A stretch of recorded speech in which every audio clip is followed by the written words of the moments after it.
Sa naman magandang umaga. My name is Professor Jeremiah Elioso, and we are to continue with our discussion of the beautiful destinations that can be found in Region 3. And we're actually now discussing Zambales, which is the wreck diving capital of the Philippines.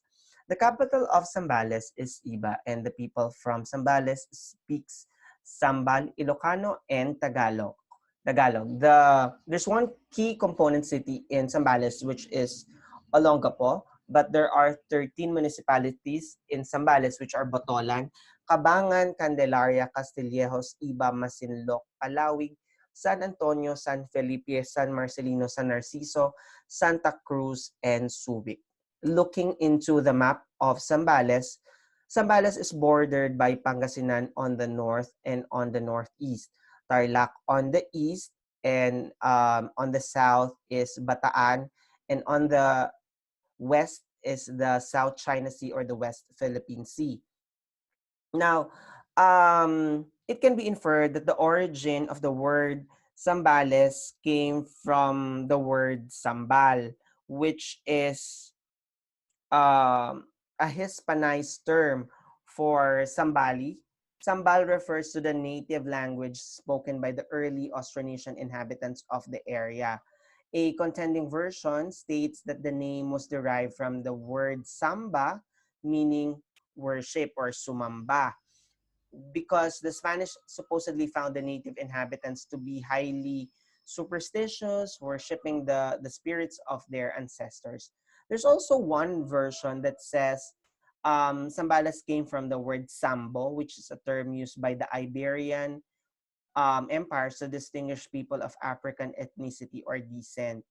Today, the province of Zambales is still the home to the many Aita tribes, which are the Aboriginal people of the Philippines who share Afro-ethnic similarities. So with that, I am very much excited to discover what Zambales has to offer. Meanwhile, I'll share with you a short video which would give us a glimpse of what Zambales has to offer. Let us watch this.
Okay, so there you have it. That was just a glimpse of Zambales. And there's still more to discover about the different tourist destinations that can be found in Zambales. Our first stop, of course, is the Anawangin Cove. So who would have thought that with the eruption of Taal or sorry, Mount Pinatubo in 1991 could bring so much beauty with what Anawangin Cove is now. I mean, this has definitely changed the landscape of Central Luzon, and among the changes that this has brought is the emergence of the coves on ash and sand mixtures, of one of which is Anawangin Cove, which is located in the town of San Antonio in the province of Zambales, facing the South China Sea. And I can recall that way back 2009, when I visited Zambales, and it was so beautiful and pristine.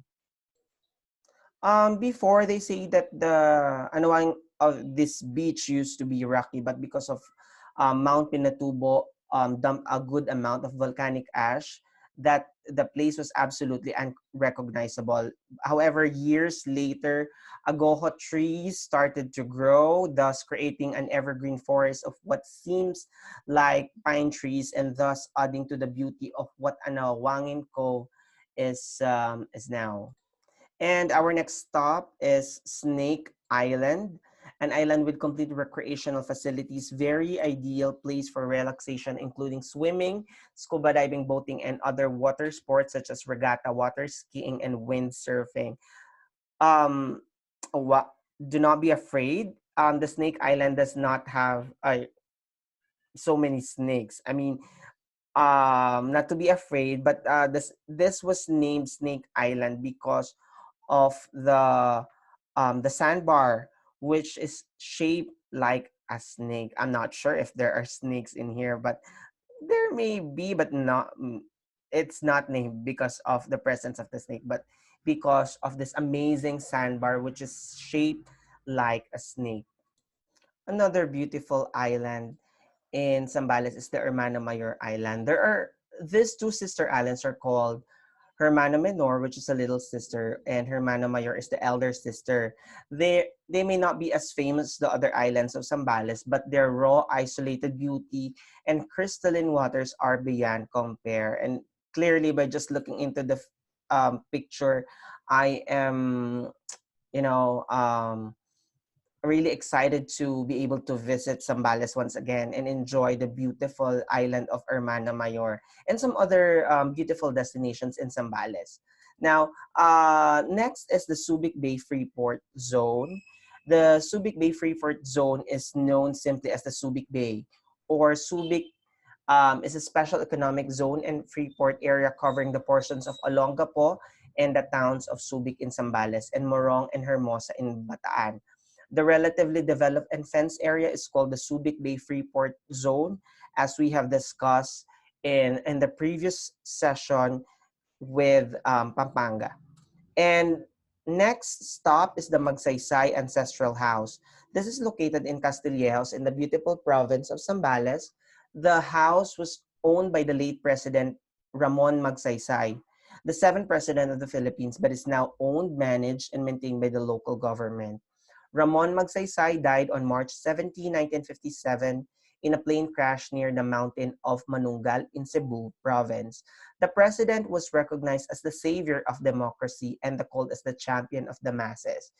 If we have, if ex-president um, Joseph Estrada or Erap Estrada made popular his moniker Era para mas sa mahirap during his times. I mean, back in those days, Ramon Magsaysay was the one who was the champion for the masses.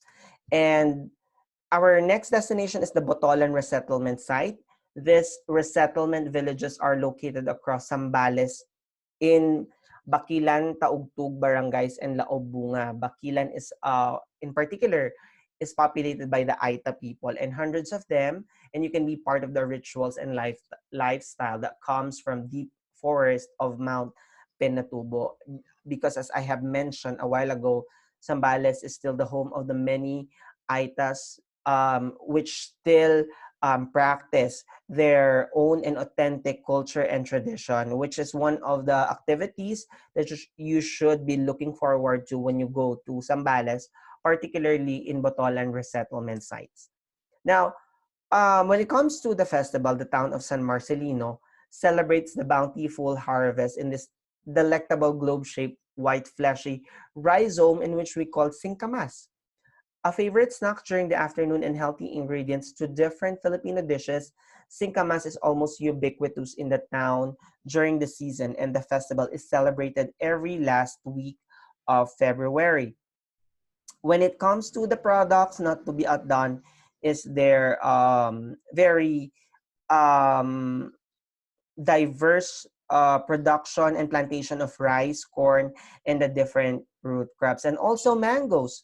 Mangoes are very popular in Zambales. Matter of factly, there's this a dish called sambalyete in which they are able to incorporate mango in this dish. Sambalyete is a sauteed cube tuna with a helping of bagoong topped with tartar sauce and thin strips of bagoong. Okay, so I think that's about it when it comes to Zambales. I hope that you learned something today, and I hope that we can all visit Zambales very soon when this pandemic is over. So thank you very much for listening, and I hope you had a great day.